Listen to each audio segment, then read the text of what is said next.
You know, there's a quiet revolution happening all around us. We're in the middle of this massive global shift, moving away from the paper documents we've all carried for centuries and into the world of digital credentials.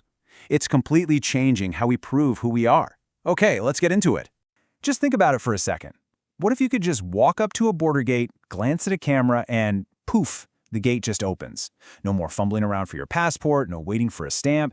Now, this isn't some far-off sci-fi dream. It's the very idea that's driving this entire digital identity revolution. So, the magic behind all of this? It's a piece of tech called an eMRT. That stands for Electronic Machine Readable Travel Document. It's a mouthful, I know. But basically, just think of your regular old passport, but with a tiny, powerful brain inside. A little contactless microchip that securely stores a digital picture of your face. This little chip is the foundation for everything else we're going to talk about. All right, so why the big push? Why is this happening right now? Well, the whole movement is built on this one really powerful promise, a future that's not only way more convenient, but also a whole lot more secure. And believe me, this isn't some small niche idea. The market for just identity verification is set to be worth over $29 billion by 2030.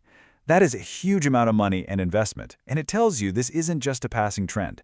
No, this is a fundamental change to our global infrastructure. So what's feeding this fire?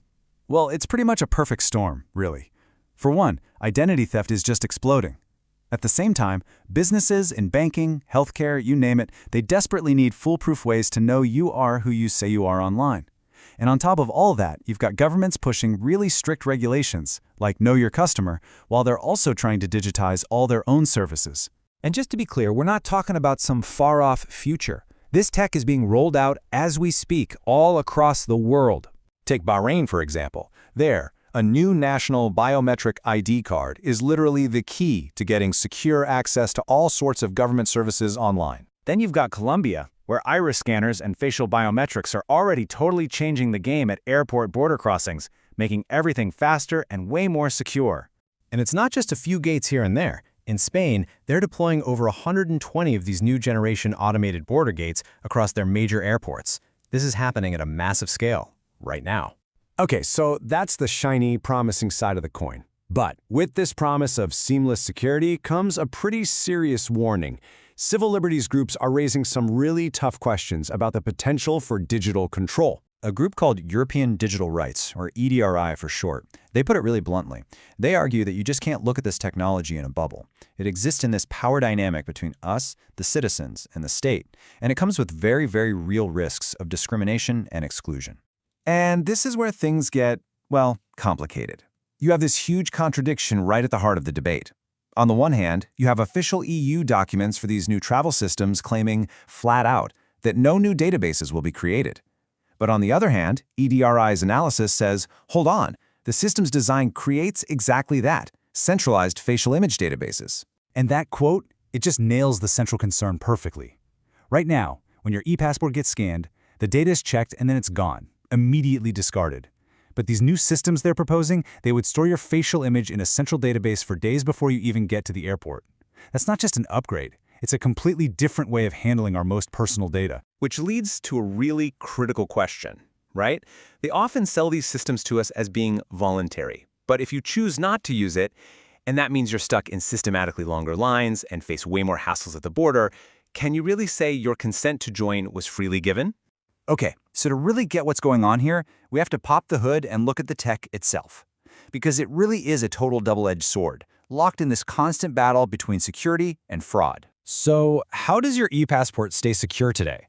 Well, it uses a system that sounds complicated, public key infrastructure, but the idea is actually pretty straightforward. First, you have a top-level national authority. They're the root of trust. They authorize a document signer to create a special digital signature for the data on your passport's chip. Then, when you get to the border, their system just checks that signature to make sure your data is legit and hasn't been messed with. But here's the thing. This whole security setup, it's not like you just build it and you're done. It is a constant, non-stop technological arms race. For every new defense it's created, someone out there is already working on a new way to attack it. And right now, the biggest boogeyman on the block is generative AI. We're talking about super sophisticated deepfakes and synthetic identities that can now be created at scale, and they're good enough to fool basic security checks. It has completely changed the fraud game.